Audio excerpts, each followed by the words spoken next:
The house with the alarm system. You don't have a difficult personality. You built a house with a hyperactive alarm system, and now it goes off when the wind blows. Somewhere along the way, your nervous system decided the world wasn't predictable, so it installed sensors everywhere. Facial expressions, silence. You call it intuition, but sometimes it's the nervous system in survival mode scanning for danger that no longer exists. Picture an 8-year-old sitting at a kitchen table, listening for the sound of a door closing too hard, learning that footsteps meant mood. That child didn't overreact. That child adapted. And over time, adaptation became personality. You became perceptive, self-contained, easygoing, strong. But what if those traits were not identity? What if they were architecture? And what happens when the alarm keeps ringing long after the threat is gone? Stay with me. We're walking through the house you built. When the walls went up. At first, the walls were small, just enough to feel safe. If love felt inconsistent, you learned performance. If emotions overwhelmed the room, you learned restraint. If vulnerability was ignored, you learned self-sufficiency. That's how traumatic personality forms, not from weakness, from intelligence. But intelligence under pressure becomes defense, and defense, repeated long enough, becomes identity. You say, that's just who I am. But is it? Or was it who you had to become? The house grew stronger, thicker walls, quieter rooms, locked doors, and eventually even you forgot where the original entrance was. This is where identity of survival hides. Not dramatic, functional, successful, but slightly lonely. And loneliness in a well-built house feels confusing because nothing looks broken. So why does something feel missing or getting closer? The child who read the room. She was 9 when she learned to read silence, not words, silence. The kind that filled the air before an argument, the kind that meant, don't say anything. So she became observant. That observation became people-pleasing trauma. If she could adjust fast enough, maybe connection would stay. Maybe no one would leave. Maybe love would stabilize. Children don't consciously form trauma patterns. They form conclusions.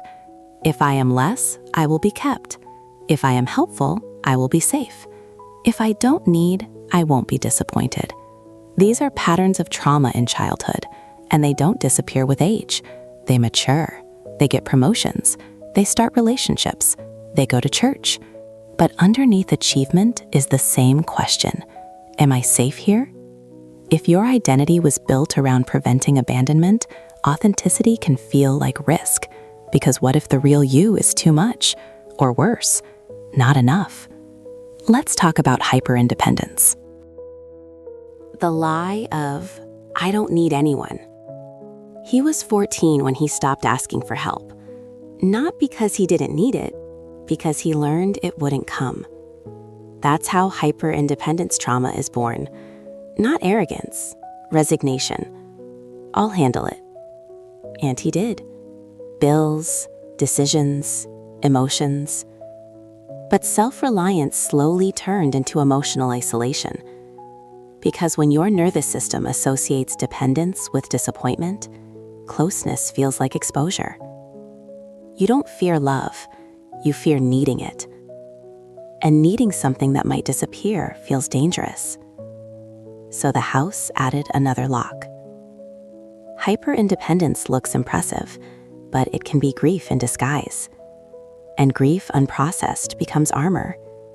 You call it strength, but armor blocks intimacy too. And somewhere inside that house, there's still a room that wants connection. We haven't opened that door yet.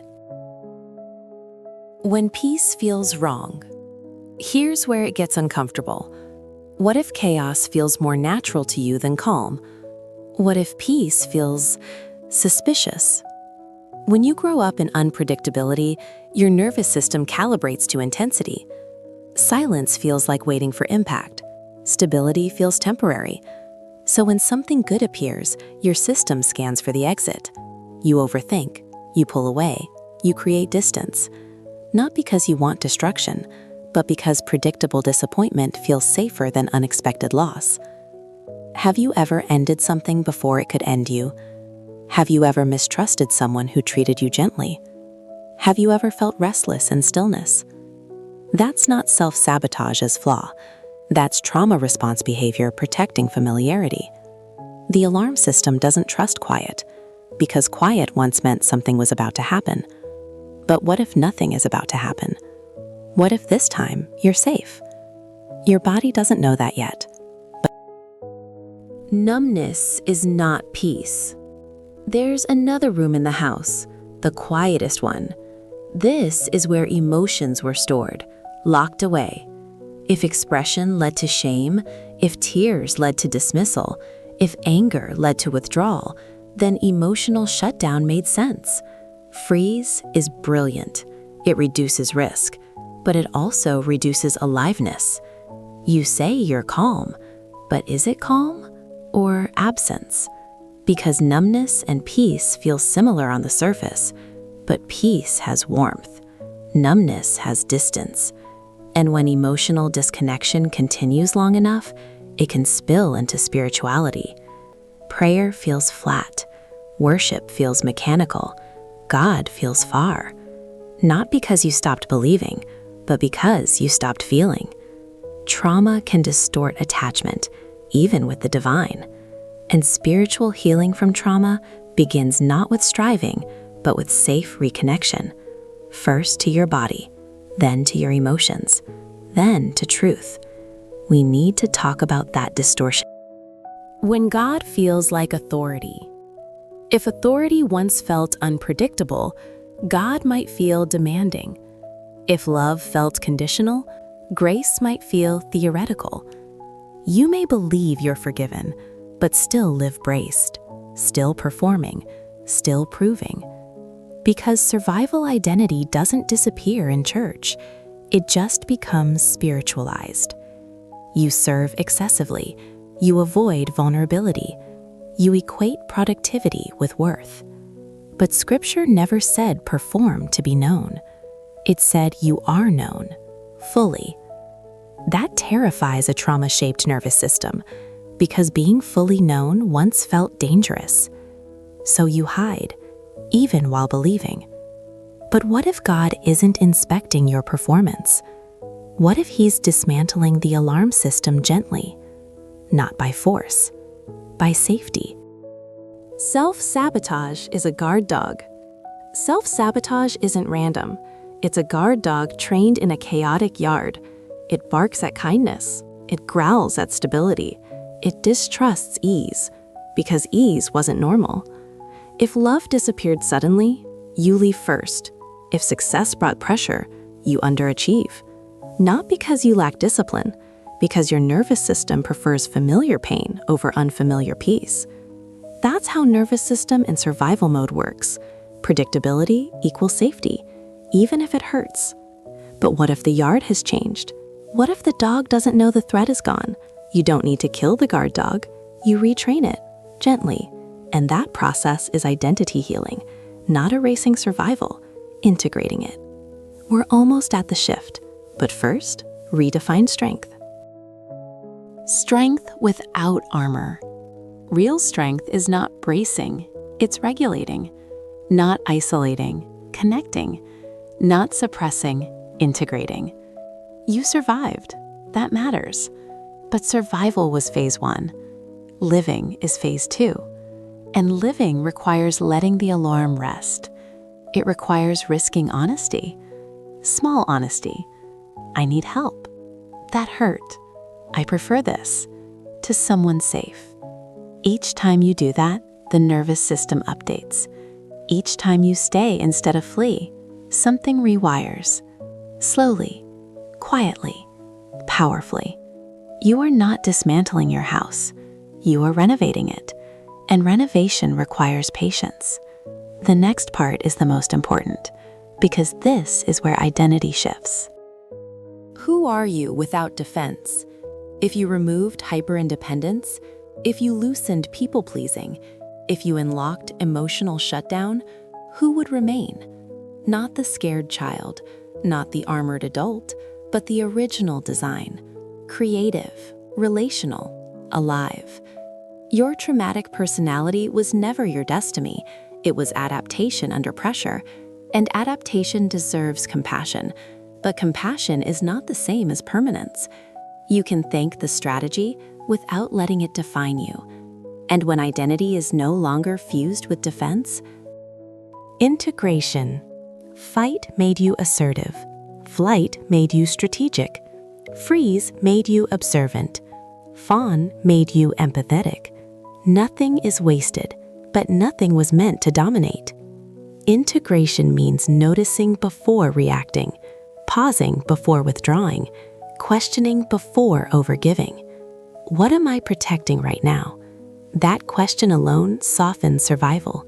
And softening is not weakness, it's safety. Identity healing is not dramatic.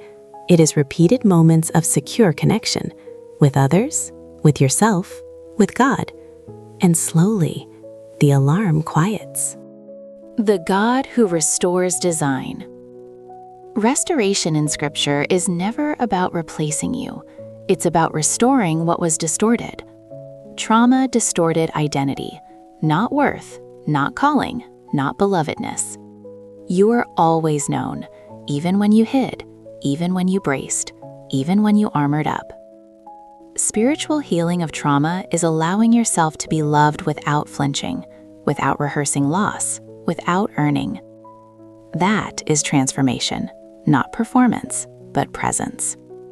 And presence feels unfamiliar at first, but unfamiliar does not mean unsafe. It means new. The moment of stillness. Imagine this. No alarm, no bracing, no scanning the room. Just breath, just presence, just you, without adaptation running the show. It feels quiet, maybe even uncomfortable, because survival is loud, but identity is steady, and steady can feel boring until it feels like peace. This is not about becoming someone else. It's about returning to the version of you that existed before fear organized your personality. That person is not gone, just layered over, and layers can be removed gently. We're almost home. You were brilliant. Before we close the door on survival identity, honor it. It kept you alive. It read the room. It built the house. It installed the alarm. It protected the child. That was brilliance. But now you are older, stronger, safer. And the same intelligence that built the defense can now build connection. The same nervous system that learned fear can learn safety. And safety changes everything. One last truth. You were never broken. You were never difficult. You were adapting. You were never too much. You were unprotected. You were never broken. You were building a house in a storm. And now, the storm has passed. The alarm can rest. The doors can open. The windows can let light in. You are not your trauma patterns. You are the person who survived them. And maybe now, you can finally live beyond them. If this helped you see yourself differently, share it with someone who learned to be strong just to survive.